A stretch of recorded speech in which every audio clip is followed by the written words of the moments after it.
బంగ్లాదేశ్ పరిణామాలు హింసపై రాహుల్ గాంధీ ఎందుకు మాట్లాడటం లేదని కేంద్ర మంత్రి బండి సంజయ్ ప్రశ్నించారు.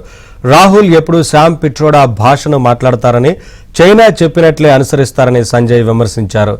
కరీంనగర్లో భారతీయ జనతా యువమోర్చా ఆధ్వర్యంలో నిర్వహించిన హర్ ఘర్ తిరంగా కార్యక్రమంలో ఆయన పాల్గొని ఈ వ్యాఖ్యలు చేశారు. బంగ్లాదేశ్ లో అంత దారుణ మారణ జరుగుతుంటే రాహుల్ గాంధీ అనే వ్యక్తి ఇంతవరకు మాట్లాడతలేడు.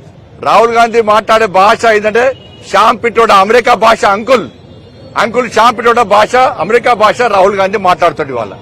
వాళ్ళ చైనా ఏది వద్దంటే రాహుల్ గాంధీ అది పాటిస్తాడు. వద్దన్న దాన్ని రాహుల్ గాంధీ చైనా ఏది చెప్తే రాహుల్ గాంధీ దాన్ని మాత్రమే పాటిస్తాడు. చైనా విధానాలను చైనా ఆదేశాలను పాటించే వ్యక్తి రాహుల్ గాంధీ. కాబట్టి ఇటువంటి పరిస్థితుల్లో జాతీయ పతాకాన్ని సగౌరవంగా ప్రతి ఇంటి మీద ఎగిరాయాలి. మన భారత జాతి యొక్క ఐక్యతను ప్రదర్శించాలి. భారతీయులు అందరము ఒక్కటైనటువంటి విధానాన్ని ఒక నినాదాన్ని ప్రపంచానికి చూపాలని చెప్పి ఒక ఆలోచనతోని ఈరోజు ఈ కార్యక్రమాన్ని నిర్వహిస్తాం.